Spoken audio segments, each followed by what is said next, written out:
Our correspondent Jon Glasgow joins us live with more. Jon, good morning. Yeah, good morning to both of you, Sean and Emma. A lot of information here coming out about the shooter. People want to know who could have done something like this to innocent children praying in a church.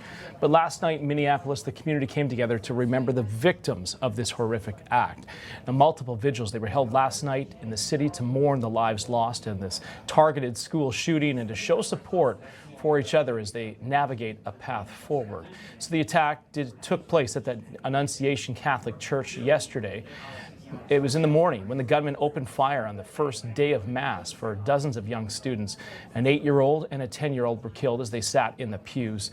17 others were injured, including 3 adults. They were parishioners. Now, police, they have not identified any of the victims. Authorities said that the shooter did commit suicide after the act. But we are learning a little bit more about the shooter. Police named 23-year-old Robert Westman as the shooter. The FBI is now investigating this as a domestic terror investigation. So the shooter used a rifle, pistol, and a shotgun as he fired from outside the church through the windows.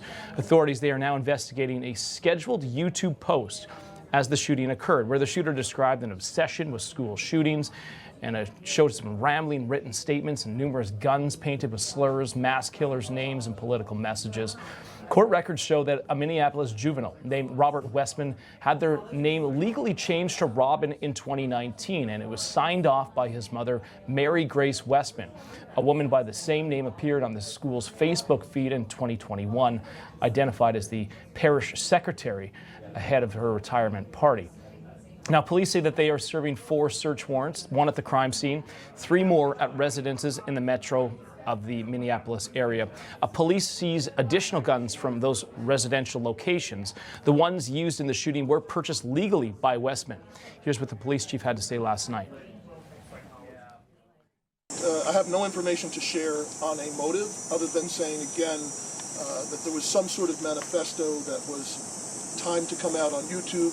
It's been taken down, and our investigators are going through that to try and develop a motive from that.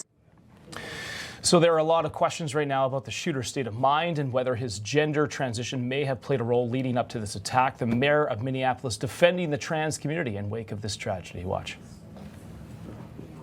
Anybody who is using this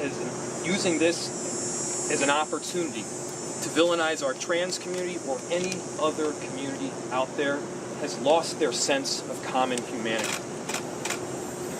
We should not be operating out of a place of hate for anyone. So Sean, Emma, the local media, they are reporting that the shooter was a member of the church, as we just mentioned there. The mother worked at the church up until 2021, but right now the focus should be on those victims as we await the names of the 8-year-old and the 10-year-old that were killed in this horrific act. Send it back to you. Information. Truth is freedom.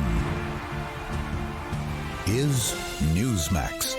It's real news for real people.